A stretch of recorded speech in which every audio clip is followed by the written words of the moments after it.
fight be part of the championship? And who else would like to see you? I've paid my dues. Some of these guys here.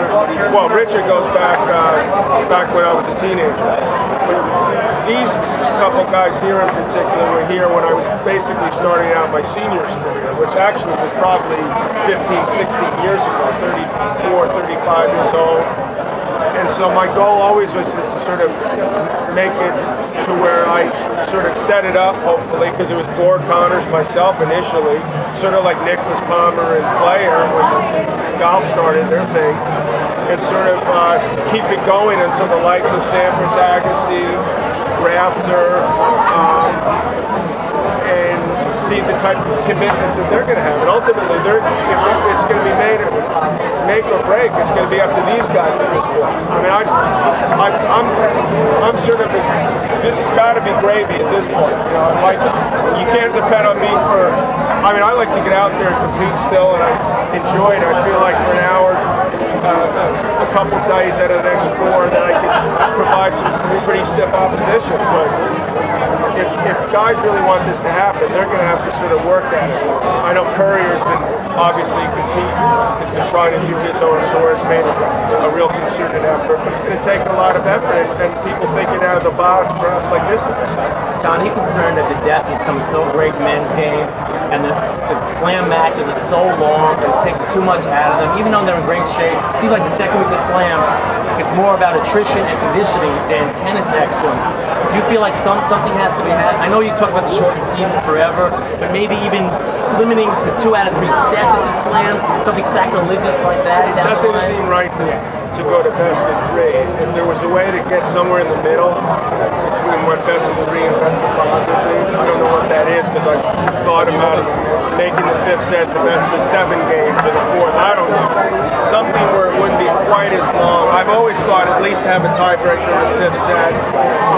What about tiebreaker 5-0? Tiebreaker 5-0 would be a We tried that in challenges in France about 8 years ago. I mean, when I first came out, there was tiebreakers at 8-all at the Wimbledon. The first year I played, there wasn't tiebreakers at 8-all. So now it's 6-all. If you're playing best of 5, 7-5, 7-6, that's not much of a difference. 6-5, 7-5. I think it's something that should be seriously considered. Look at football. If they go over for 3 minutes and 10 minutes, people are up in arms. Like, how did it go over 3 hours? So it's certainly occasions where that comes into play. But having said that, that's part of why you have to put away guys when you have the opportunity. Because if you don't, and more is taken out of you in an early round, that can come back later. But they're getting so good that there's so many great players that the match is just lasting forever, it seems. I think the best guys are still better.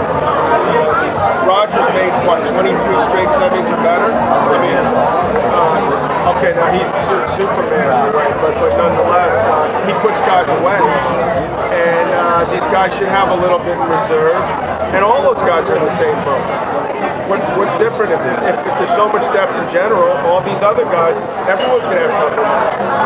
John, can you talk to me about tonight's match? I mean, you got all these fans here looking to watch it tonight, just to have fun, hang out. Talk to me about the game plan for tonight. The game plan for tonight. Yeah. I think the court looked awful small, so I'm thinking like serve and volley may be at a real advantage in this particular case. Right. Taking the ball early. And there's a lot of energy, trying to feed off this energy at this spot here, but I don't know. I mean, I thought I was playing mass, but I hear there's been a substitute. Right. And it's going to be tough to get the crowd against him because, you know, what happened just recently in Haiti, and this is his first tournament that I know of that he's played on the seniors tour, so it's sort of exciting to see how old Ronald's doing. How much longer can you see yourself playing these kinds of events?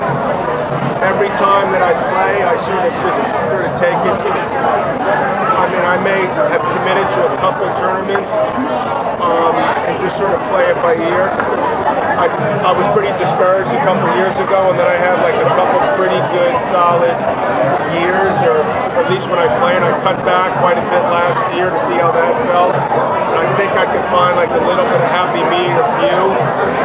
So it's sort of basically just year by year, tournament by tournament, how I can get by before I begin to really become a negative.